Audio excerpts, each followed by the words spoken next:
BART's expansion through San Jose is pushing out a business that sells massive slabs of stone, and now they're running out of time to relocate. It's impossible to move this in any sort of short time frame. This is literally just a last-ditch effort to save my dad's livelihood. Why the family says they're forced to move could crumble their business. Plus, President Trump wants to reopen Alcatraz as a prison. We'll hear from both tourists and experts who say the idea doesn't make any sense. There's no running water. There's no heat. There's no sewage. There's no way that human beings can actually be able to live in a place like this. Strong winds giving way to warm and sunny skies around the Bay Area, but will this warm up last? Paul has the outlook for the week. Plus, he couldn't walk, he couldn't talk, he couldn't even remember his own family members. We'll introduce you to the UC Berkeley student who's using AI to protect people from health scares like that one that nearly took her father's life. This is CBS News Bay Area with Juliette Goodrich. Good evening. The clock is ticking for a San Jose business owner who has to pack up and find a new location to make room for a future BART station. The Silicon Valley BART extension plan has been in the works for a quarter century, with construction finally underway on the second phase. So this phase involves adding a 6-mile stretch with 4 new stations in San Jose and Santa Clara. The first of those new stations is right off 101 in San Jose's Little Portugal neighborhood. That's also the home of Silicon Valley Granite, which is losing its land through eminent domain. The owner hasn't left yet, but not because he's holding out. He told our John Ramus that relocating his merchandise presents some unique challenges. When most retail stores lose their lease and have to move, they can just back a couple of trucks up and load the inventory into it. But what happens when the items you sell can weigh thousands of pounds each? That's the dilemma facing one San Jose businessman.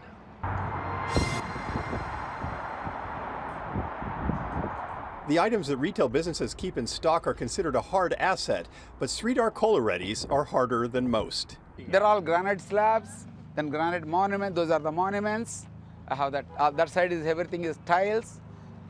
Welcome to Silicon Valley Granite, a 3-acre supermarket with 7,000 stone slabs, thousands of polished monuments, and about 500,000 tiles, imported from around the world over the last 30 years. I moved to this country in 1998. I have been doing this all my life. That's my passion, that's my livelihood, that's what I do all my life. I don't know anything else. The problem is the business sits in the middle of a block that has been taken through eminent domain by VTA to make room for the future Little Portugal BART station. The other tenants have already packed up and left, but for Coloretti, it's not that simple. Each one of these slabs can be hundreds, if not over 1,000 pounds. Moving it requires very special skill, specialized equipment. It's impossible to move this in any sort of short time frame. The business was notified that it would have to move several years ago, but Coloretti's son said they tried to find another location that can handle the material without success.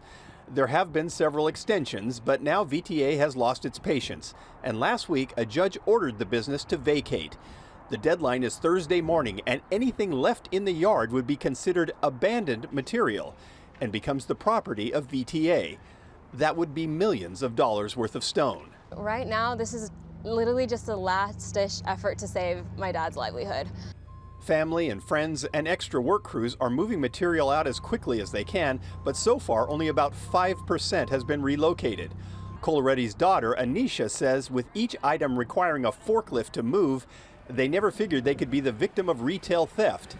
But that's how it feels to them now. You don't think that someone can steal thousands of pounds of marble and granite and stuff. You would think it's impossible, but it feels like it's being all lifted. All his life savings, 401k, everything gone in 2 days. The Colorettis are asking VTA to compensate them for the entire inventory, or at least give them a few months to move what they won't purchase. But at least for now, VTA says it's done talking, and they need to be out by Thursday.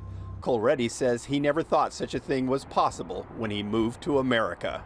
I mean, they're stealing me. Whatever I made for a whole life, they're just stealing me overnight. I'll be left with zero. I'll be thrown on the street. It is totally injustice. It is, basically they're, it's like stealing. stealing somebody's money, somebody's life. The Colredis say they're not against the new BART station and they don't mind moving, but for them, it's not so easy. And they say convincing VTA of that has been like running into a stone wall. The business owner says he is looking for another location to downsize, but one consultant estimated that moving all that material could take 5 months and cost $1.5 million. We reached out to VTA. The agency did not want to go on camera, but told us, in part, quote, the business owner was given 2 separate deadlines beginning almost 2 years in advance and chose not to leave the property or file for relocation reimbursement. Impractical and absurd. Those are just some of the reactions to President Trump's proposal to reopen Alcatraz Island as a federal prison. Alcatraz was closed in 1963 because it was too expensive to operate and maintain. The 22-acre rock in the San Francisco Bay is now one of the most popular tourist attractions in the country. So is restoring it even possible? Our Lauren Toms took a boat to the rock today and gives us a closer look at the grounds. Well, being here on Alcatraz Island, you're reminded of many of the reasons why it closed in the first place. Take a look at this building behind me. It's an old warden's house that burned down many, many years ago, but it's just one of the many buildings on Alcatraz that hasn't seen any updates since well before its closure in the 1960s. Now, one of the main reasons for Alcatraz's closure was because how costly it is to run. It was 3 times more expensive per inmate than any prison on the mainland. And a lot of that has to do with the location. All of the necessities that had to be on Alcatraz Island had to come from the mainland. This includes water, sewage, food, visitors. All of the employees had to be shipped across the bay at a costly rate. Now, we spoke with some of the visitors of today who tell us that they don't find it practical or humane to see Alcatraz return to an operational prison. I think that Alcatraz should stay as federal property and in the national park system so we can learn from our mistakes as a nation. I think nothing will happen. I think we'll get pushed to the side.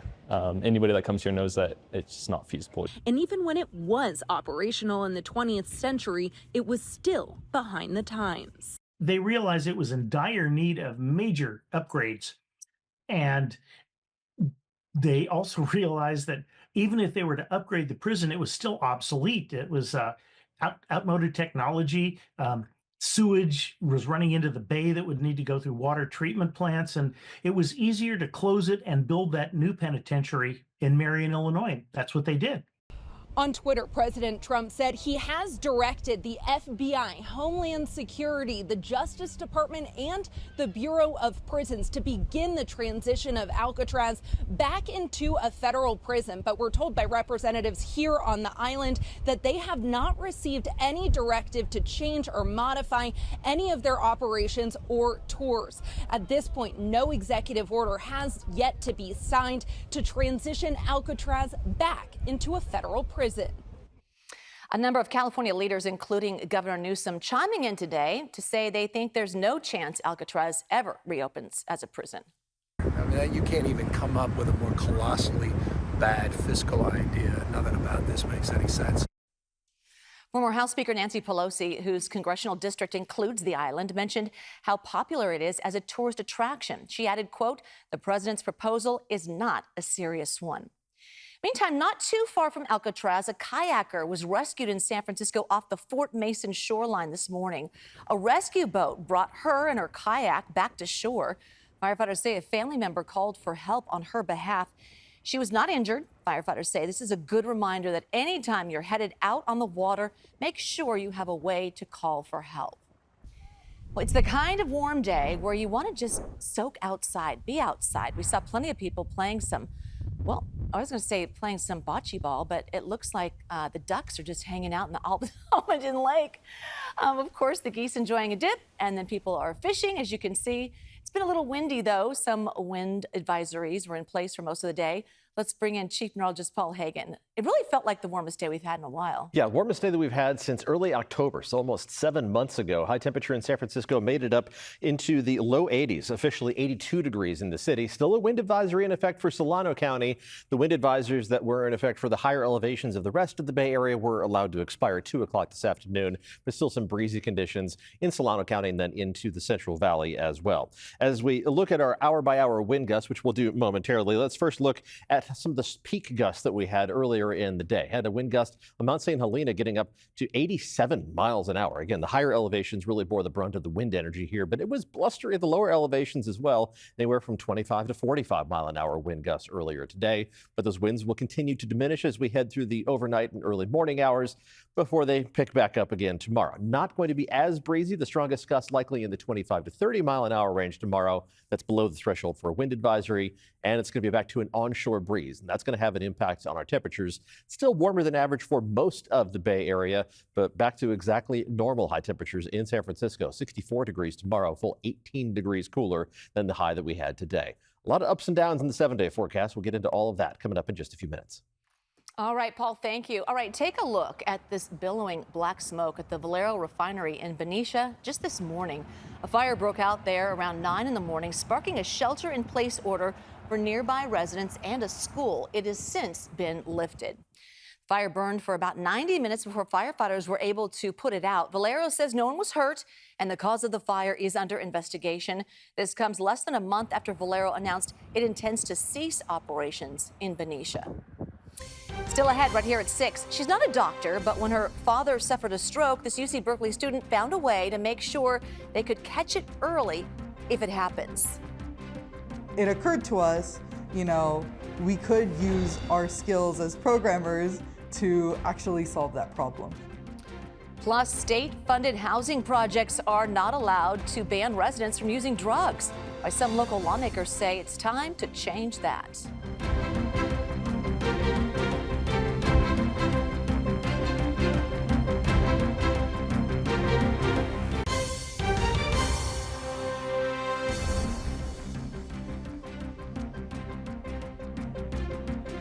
A new California bill aims to expand state funding to drug-free housing. Under current law, programs that receive funding cannot have sobriety requirements. This lowered barriers to housing, but also cut funding for sober living programs. The new bill, introduced by Assemblymember Matt Haney, would allow up to 25% of funding to go towards drug-free housing. The head of a Salvation Army homeless recovery initiative says those seeking help need to be prioritized. Why would we potentially want to put anybody that's clean and sober inside a building where everybody is using drugs? Mayor Daniel Lurie, who's in support of the bill, says San Francisco sees 2 overdose deaths every day. A Bay Area startup is using artificial intelligence to detect strokes. The American Stroke Association says strokes are the leading cause of disability in the U.S. and the 5th leading cause of death. Early detection is critical to prevent long-term health effects. Kevin Coe looks at the technology that's being tested right now while the startup's CEO hits the books at UC Berkeley.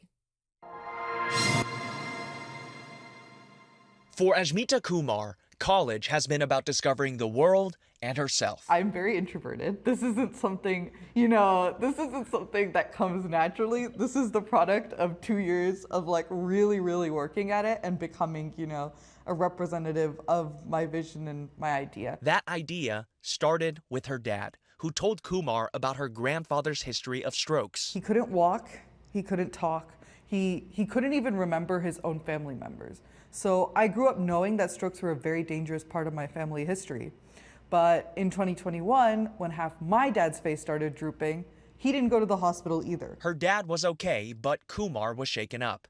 The health scare happened while she was studying electrical engineering and computer science at Berkeley. She wondered, how could she help her dad, living in Southern California, if he were to show symptoms of stroke again? It occurred to us, we could use our skills as programmers to actually solve that problem. That's how she and her friend Erica thought of and created Code Blue AI. Cameras and microphones would detect signs of stroke, calling 911 when needed. This shows how it would be used in a Zoom call with a doctor. It can be used in telehealth conferencing, but yeah, the idea is that people who are very high risk for stroke should be able to access this through their suite of devices. That means patients could add the technology on all their devices with a camera or microphone. Code Blue AI would analyze speech and facial images every 30 seconds, monitoring for slurring or drooping. Patients do opt in, but they could be opening up privacy concerns they never thought about. According to Brandy Noneke, the founding director of the Citrus Policy Lab based in UC Berkeley. That can come up later where you didn't necessarily opt into the use of certain biometric data for certain purposes, but that's more of the extreme case. So I think it's great. As long as people are opting in and they know what data is being collected, stored, and how it's used, then it's all above board. In response to data privacy concerns, Kumar says the data is deleted as soon as the analysis is done. Our goal is not to be like, an Apple and a Google and collect your private health information. Our goal is just to make sure you're okay, right? Because we know what it's like. Code Blue is being tested in a 20-patient study at UCSF. After more studies with more patients are complete, Kumar hopes it'll be ready by the summer of 2026. Last month, Kumar and Code Blue represented Cal at the Atlantic Coast Conference InVenture Prize competition. So think of it like college sports, but for entrepreneurs. And while Code Blue did not take home the top prize, Kumar certainly impressed the judges with her project. All right, coming up, the South Bay spot where hikers can check out miles of new trails. And we'll let you know if we've got more hiking weather the rest of the week.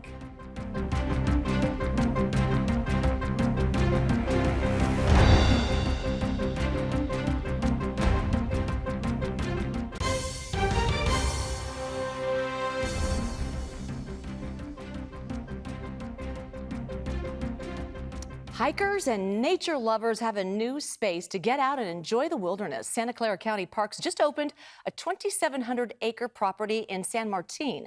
So the Coyote Canyon property at Coyote Lake Harvey Bear Ranch features 6 new miles of multi-use trails. And in the future, the goal is for regional trail connections among the 3 Santa Clara County parks.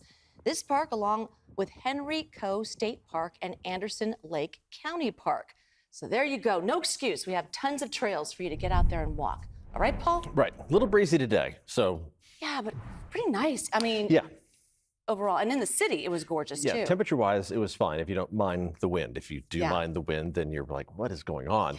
It's going to calm down as we head through tonight and tomorrow and kind of get back to more typical May weather. Good. Let's get into the details here of where things are shaping up like right now. I'm going to turn on the wind arrows here and track the changes that are in store for us here over the next couple of days. The offshore wind is going to pivot and become an onshore breeze as we head through tonight and tomorrow. Some parts of the North Bay still have an offshore breeze for the first half of the day tomorrow at least, but that onshore wind will be stronger and stronger as we hit midweek, and that's why our temperatures are going to be going down for the next couple of days. Not going to be a significant drop to way below average temperatures, but it will be noticeable, especially when you consider how far above normal we were for highs today, a good 10 to 20 degrees above average for those high temperatures earlier in the day. And we're still holding on to some of that warmth as we look out from Salesforce Tower over the Bay Bridge, just a few high clouds floating through. Temperature in the city has stayed at 75 degrees. Also the same temperature across the bay in Oakland.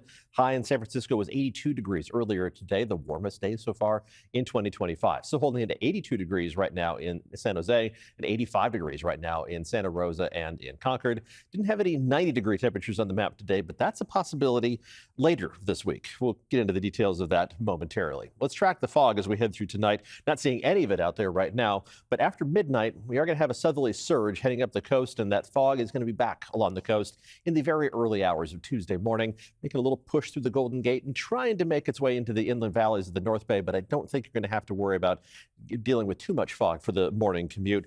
But that presence of the fog along the coast is going to have an impact on your temperatures. You're going to be back to basically what's normal for this time of year. Low 60s at the coast, mid 60s in San Francisco, but you get farther away from the coastline and temperatures are still going to be about 4 to 8 degrees above normal. Mostly 70s for the North Bay, but all the way up to 81 degrees around Healdsburg. Temperatures east of the Oakland Hills also reaching up to or above 80 degrees, 82 for Fairfield, 83 degrees in Antioch. Those will be some of the warm spots across the entire region. A mix of upper 70s and low 80s in the Santa Clara Valley as well.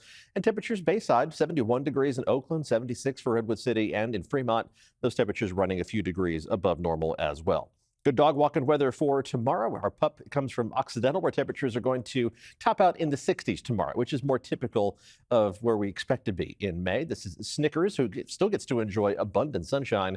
And if she's a fan of the warmer temperatures, she's not going to have to wait too long for those warmer temperatures to return to the Bay Area. It's going to happen later this week. But in the short term, while the winds are still going to be noticeable, they're not going to be as strong the next couple of days. Most of the strongest gusts are going to be in the 20 to 30 mile an hour range, as opposed to over 40 miles an hour like we had earlier today.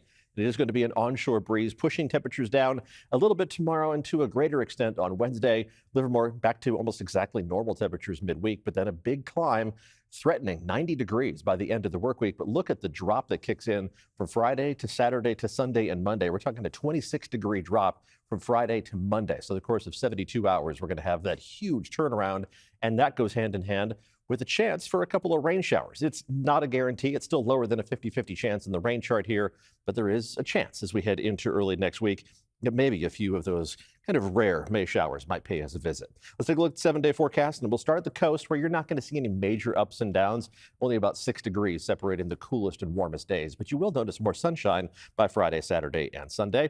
Temperatures Bayside are going to go up and down as well, down the next couple of days, then back up for the end of the work week. The warmest day on Friday will push those Bayside temperatures back up into the mid-70s.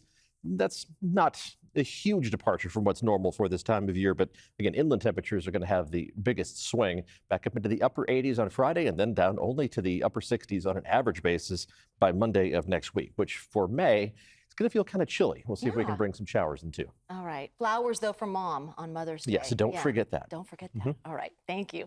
When we come back, the Valkyries players aren't the only ones counting down to tip off for their first game ever. Here's a look at what's ahead on the CBS Evening News.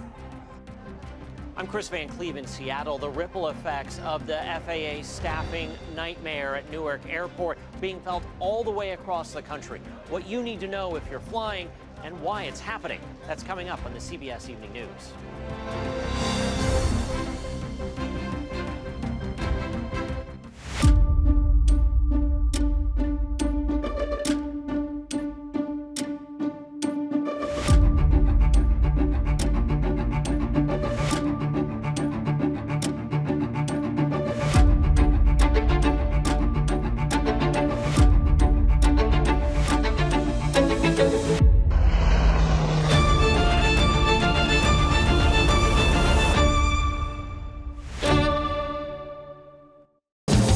This is Tiffany Hayes, and we're counting down the days to tip off on KPIX and Pix Plus.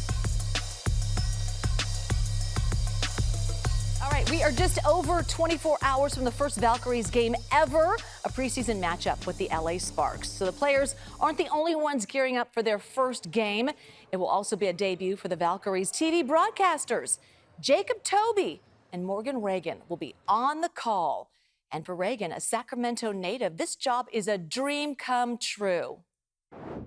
Basketball's in my blood, and so I wanted to make sure that I was still talking about it, and not just talking about it from the standpoint of being like, this is what this person should have done, or this is what this person should have done. It's about talking about the joy of the game, and that will just never go away from me, and that's what I'm mostly excited to talk about. You bet. Here's the lineup on Pix Plus tomorrow night. We're on the air with the pregame show at 6:30. Tip-off is at 7. Then we'll break it all down on the highlights on the post-game show. So exciting. CBS Evening News with Maurice Dubois and John Dickerson is next. Local news continues on our streaming service, and we're back here in 30 minutes with local news just for you at 7 o'clock. See you then.